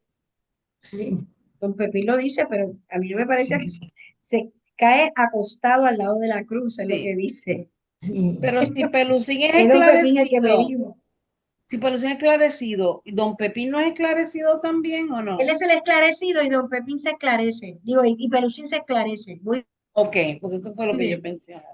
Esclarece, exacto. Ahí se ven esos tipos, excelente participación. Es un acto único, es un trabajador que no pertenece a ninguna industria. Esto es un cuentapropista, maestra.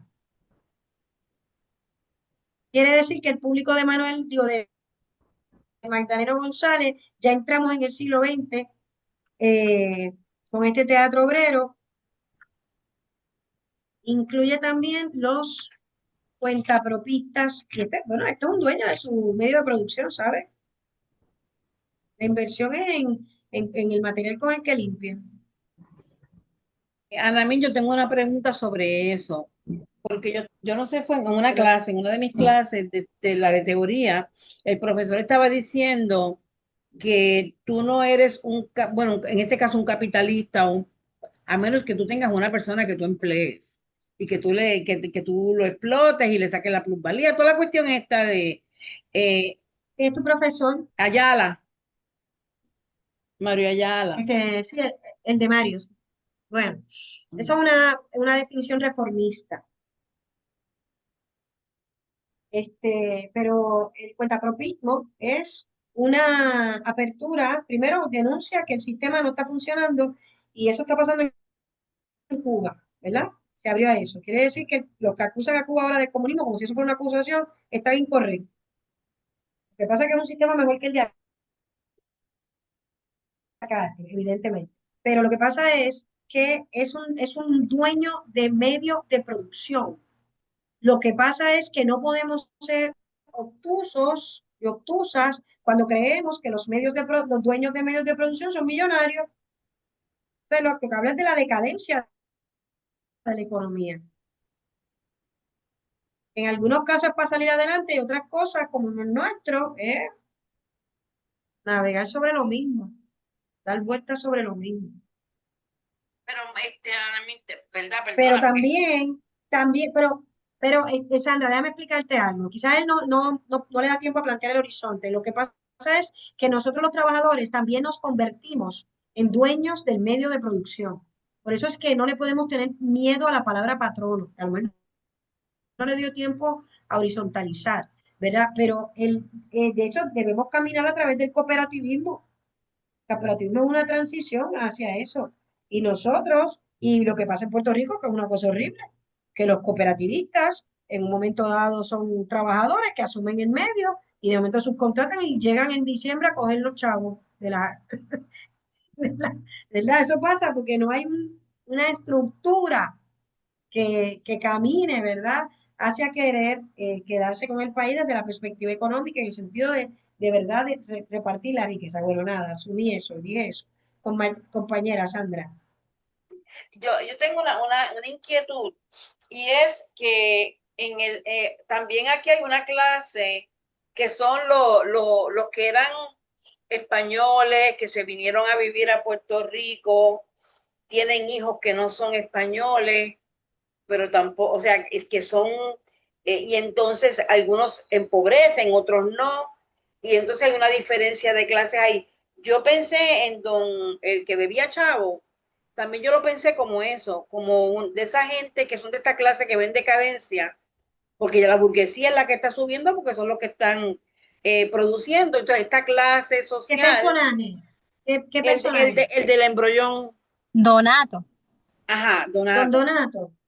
Bueno, pero no tiene un título nobiliario, si es lo que te está refiriendo, pero a ese estilo no le interesa tanto las raíces del personaje ok, hacia atrás. Hablemos ahí un poco ahora de la técnica de actuación, ¿verdad? Que es lo que tú estás planteando, sería en términos prácticos, ¿verdad? En términos literarios, yo creo que podría desarrollar, ¿verdad? Unas posibilidades de Don Donato, cuál es la clase social de la que él viene, que se radicó aquí, a lo mejor es un criollo, seguro que sí, de primera generación, seguro, seguro, pero estas obras no plantean la incondicionalidad de España, se está planteando la incondicionalidad a un sistema o la oposición a un sistema. Y ese teatro nuestro. Ese teatro corrió, ese es el teatro que la antesala de René Marqués. Se habla poco, solamente, de la visión de la nacionalista. Ay, buenísima, buenísima, pero vamos a hablar de la internacionalista también, que está en nuestra base. Ok, entonces, fíjese que cambió el espacio escénico. El dramático, perdón, el dramático. El dramático en su escena virtual propone otro espacio teatral, lo que hablamos ayer, ¿verdad? Que es que tenemos el espacio dramático, los espacios escénicos, que es el lugar, el espacio lúdico, ¿y cuál fue el otro espacio que dije? Que no es el literario. Bueno, el literario, bueno, los que me hacen falta ahora son el dramático, nos anuncia uno escénico distinto a el escenográfico. Que también Alonso nos habla, Pizarro, de escenografía. Pero aquí nos habla de un espacio natural.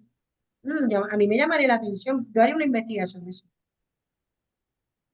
Donde se montaban, porque ya para este momento en que Magdaleno escribe, hay los centros obreros y ya están las organizaciones obreras fortalecidas. Las primeras 3 décadas, ¿verdad? Y me alegra mucho que hayamos visto el personaje esclarecido, que te agradezco esa aportación. Vimos también que usa el monólogo. ¿Lo vieron? Para traer toda la información. Y lo hace en un verso corto. Tiene sus variantes. Un verso corto. Tiene parlatura. Y habla de mutaciones. Esas mutaciones tienen como una carga simbólica. No tienen una carga teatral. Tienen carga teatral, corrijo. La mutación es escenográfica. Vamos para el cementerio. repito, porque me equivoqué. Lo mismo pensé esta tarde cuando la estaba leyendo y me corregí y ahora cometí el error. Mutación. Estaba usando un término de cambio de escenografía. Parece que se usaba ese vocabulario en esa época. Y ese vocabulario pertenece a una práctica y esa práctica es la que genera ese texto. ¿Entiendes? Esto es lo que no podemos ver en los cursos de literatura porque los profesores se encargan de la filología y qué bueno. Pero nosotros estamos aquí viendo que él está hablando de mutación o para la obra y hacen un cambio de escenografía en el casino donde estén montando o en los teatros que ya hayan generado la clase obrera o, como sabemos, de, el público se mueve y va a otro lugar que ha sido destinado al aire libre para el cementerio o se montaba cerca del cementerio. Te cae el ritmo, ¿verdad? Si hay que moverse mucho. Cuéntamelo todo y miente, Gladys. Te quiero ver mentir. Levantaste la mano, Gladys. Bueno, no, no fue con intención, pero puedo comentar. Ah, porque yo cuando la gente participa, lo motivo así, ya le miente y exagera. Ay, sí, Adelante. sí. Pues sí, maestra, me impresionó mucho esta obra por el tema. Fíjese que creo que el título es Pelusina el limpiabotas o la obra del sistema capitalista. Y entonces, cuando yo veo el título, yo digo, ¿y cómo va a reflejar eso esta obra? Y precisamente, pues, refleja eso en el sufrimiento del niño, en la pobreza, en la maldad que sufrió su madre. En los abusos a las mujeres. El sistema capitalista no tiene un control sobre eso, tiene remedios sobre eso, porque crea seres, tiene que estar remediando por los seres humanos que crea, ¿no? ¿Entiendes? No es una sociedad que cree seres humanos, o sea, es una sociedad que crea seres humanos que violan a mujeres. Vamos, así es más objetivo. Por eso, entonces, la voz autorial nos está diciendo, esa sociedad que crea hombres que violan a trabajadoras después que las votan es una sociedad capitalista. Eso es lo que nos está diciendo. Interesante lo que estás planteando. Pero fíjate que aquí el título nos dice, nos habla de la utilería, ¿verdad? Eso lo hemos hablado. Pelusín tiene que ser joven, viejito, y nos habla del público. Porque esto yo no lo voy a montar en el casino español. Nos habla del público. Así que yo voy a crear una nueva división de acotaciones que la estoy usando desde ayer. Que yo hablo de las acotaciones dramáticas, pero también las acotaciones, hay que decir que son teatrales en términos del espectáculo. Me está hablando del público, el título. Entiendo que me está hablando del título, del público. Profesora, algo A que menos que no lo querramos me te voló la cabeza. me acaba de venir a la mente. Yo decía, eso de Mr. X, eso es como que bien avanzado, pero eso está hablando de unos americanos porque son misters. O por lo menos son Ese, unos bandidos, por no decir otra cosa. ya han llegado los americanos. Exacto. Y también ha llegado una tradición del teatro político que yo conozco como europeo, que es que los nombres de los personajes son siglas. Eso es típico de Bertolt Brecht, el señor X, la señora X. También, ¿verdad? De Europa, de otros autores. O el monólogo de Strindberg, la señora X. Aquí hay una tradición literaria europea. Yo digo europea porque es la que yo conozco. ¿Ok? Maestra, Hay es típica del teatro político. hay dos cosas que yo me llevo hoy de esta clase que yo creo que son súper valiosas. Y es que cuando yo leí esta obra, yo dije, ay Dios mío, pero qué dramón, qué horrible, pero esto es como una novela. Y entonces ya la pude contextualizar cuando hablamos de dónde es que se presenta y para quién se presenta. Y entonces, eso del espacio dramático propone, o sea, que los espacios proponen dónde se presenta y cómo se presenta, y entonces ya como es como cuando tú tienes como una epifanía, ¿no? Y dices, ok, ahora entiendo por qué es así y por qué se determina esto y lo otro. Así que yo me he llevado hoy, es como ayer en la otra clase que me dijeron que empezara mi cuento en presente, pues hoy me llevo esto de aquí. Y estoy como que, así como que, wow, fue como que algo hizo clic. Muy bien, miren, son las 6:44. Vamos a hablar un poquito de Luisa Capetillo y yo propongo que mañana sigamos con el taller para no acelerar lo del noísmo y entonces trabajamos lo de la pieza, no, ay, que iba a decir, lo de Emilio S. Belaval, mi novio. Es mi novio, yo tengo un popular, se llama Emilio S. Belaval. Emilio fue independentista hasta que se fue con Muñoz Marín, porque era otra época, por eso lo quiero aclarar. Entonces, cuéntenmelo todo. Las jornadas de teatro. Luisa Capetillo no estrenó sus obras. ¿Qué hacemos con eso? Ella leía, así que tenía algún contacto con el performance. Yo tengo una tesis de Luisa Capetillo que la voy a revisar.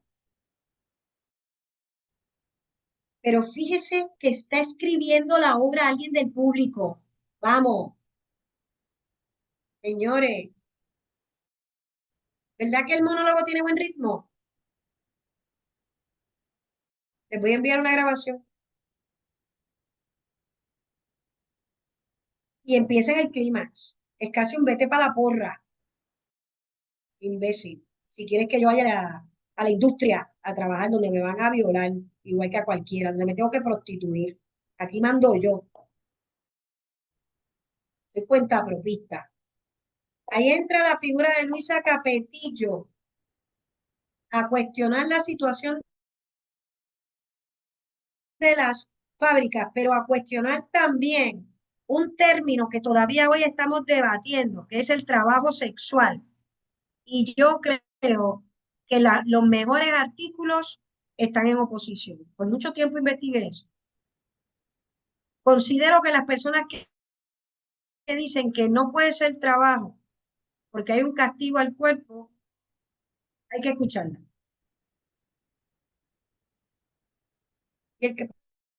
Porque el castigo al cuerpo eh, implica llevarte más rápido a la enfermedad y a la muerte, ¿verdad? Que cuando tú estás en una fábrica repitiendo un movimiento, refiriéndome ahora a Mother Times, ¿verdad? De Charlie Chaplin. Y ella entra por la calle del medio. ¿Y a quién le está hablando ese personaje? ¿Quién es ese cliente? ¿Cómo se prostituyen las pobres? Viene del cuarto un hombre Ella bien está vestido que le da una hablando moneda. con el John que acaba de tener sexo con ella.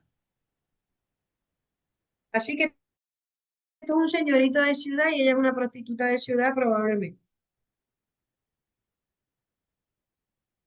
Pero fíjate, a mí me Y después llamó al la final llega un atención borracho. la última parte. Pues tú sabes que el sistema capitalista es una cosa que todo está en venta. Y entonces eso es lo que ella plantea al final, de que de que esté en venta todo, que la que se casa, que la que se Todo. compromete, que la que trabaja en la fábrica. Entonces, a mí me encanta porque fue como un planteamiento de lo que es el sistema capitalista, ¿no? Todo se vende y yo no soy diferente a los demás. Y para hacerlo allí, lo hago acá. Y también es muy anarquista.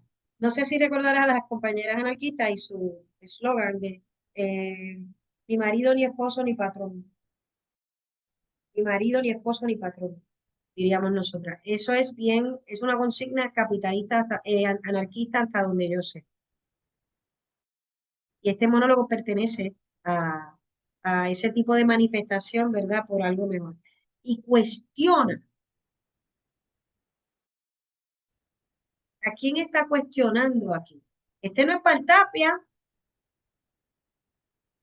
¿Cuál es? No importa que no estrenó. ¿Cuál es el público virtual?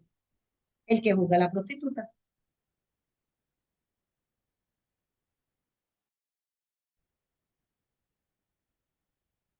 Vamos a empezar por el último personaje, el que llega en la última página. Ya estamos, ¿verdad? Terminando. Tenemos como 10 minutos, nos ha dado tiempo para todo. Un hombre borracho dice, buenas noches. Ella le dice, adelante. El hombre, ¿se puede?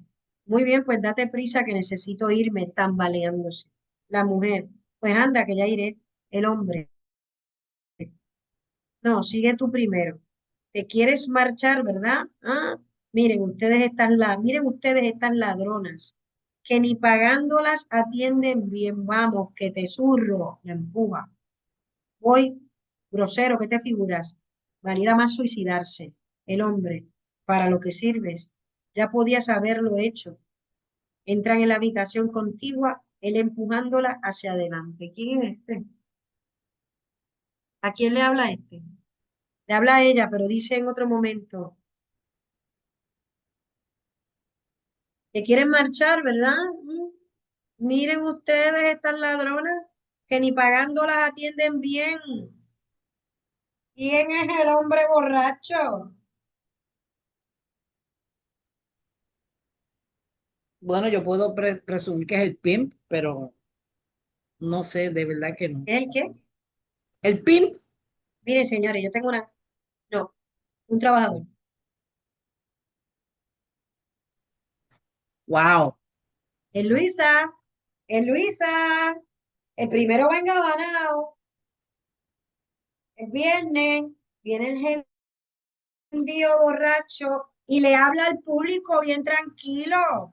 Miren ustedes, ¿qué se creen estas perras? Yo quiero saber si el joven le habla al público. Con eso las dejo electrocutadas, porque a mí se me pararon los pelos cuando lo descubrí después de leerlo 740 veces.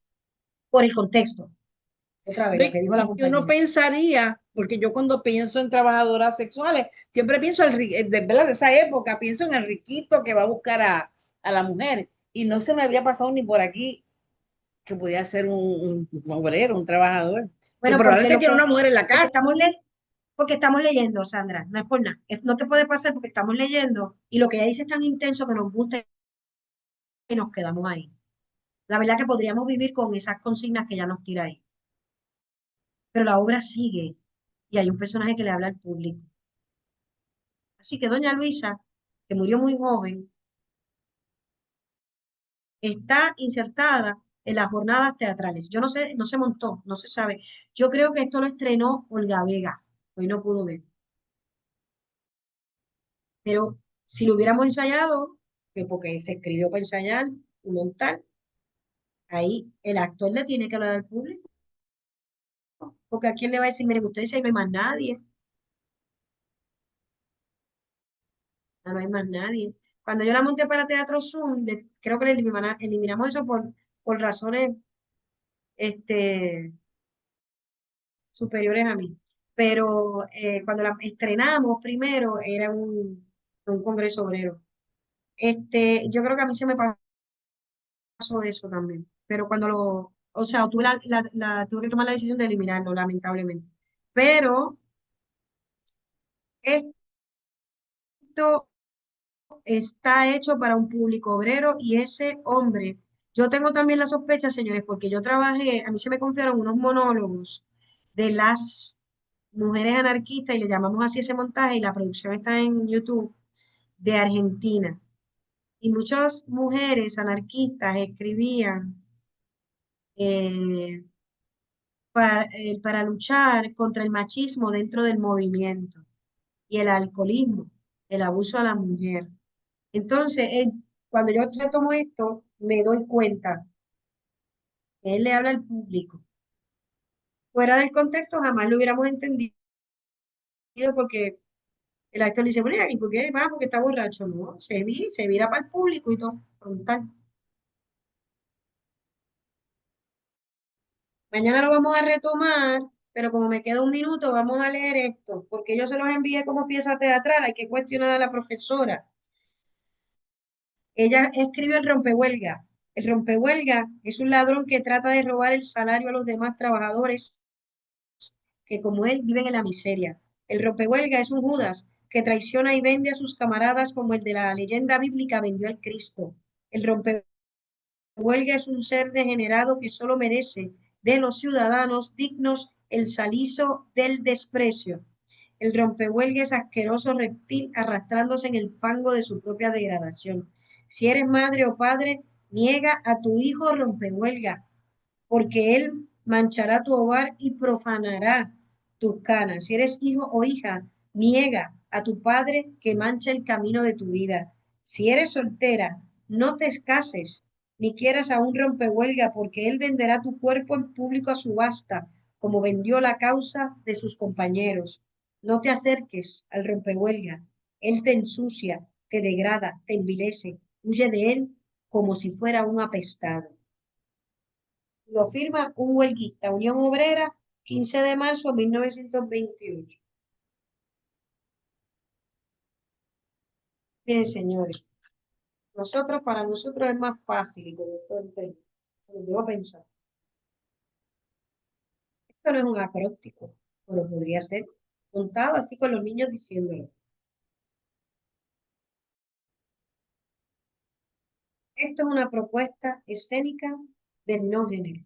Esto es un performance. Ustedes que son directoras, gestadoras de teatro, si yo les digo que esto es para montar en una jornada teatral, ustedes se les suelta la creatividad. Con todas esas imágenes que tienen, con el atrevimiento de decir, tu país rompe huelga, corta con él, tu maíz, corta, tu hijo, corta, olvídalo, bien radical.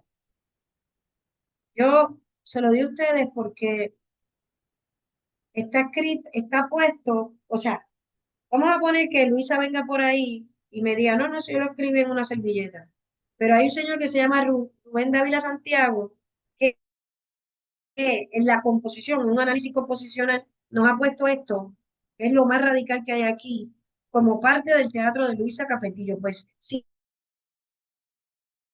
sírvase leer como teatro. Quiere decir que detrás de esto hay una percepción de un tipo de teatro más sencillo, que no tiene relato, solamente evoca imágenes. Y es un tipo de performance que puede ser monólogo de muchas voces, porque pueden ser muchas voces, que habla directo con el público. Imaginen el montaje. Hay que hablar con el público. O alguien le habla a un público que usted ha construido como personaje.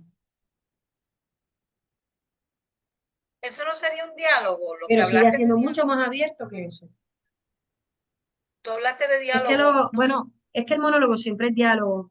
Sandra, lo que pasa es que el monólogo siempre es diálogo, tú tienes toda la razón. Pero este no es el diálogo al que yo me refería ahorita. El diálogo incluye dos personajes. Es como El quíntuple. El diálogo quíntuple es como un diálogo estilo, todo el tiempo. ahorita, el diálogo como estilo, pues era, siempre van a ser dos personas. Cuando Con dos hablaste del teatro, personajes. pero, ok.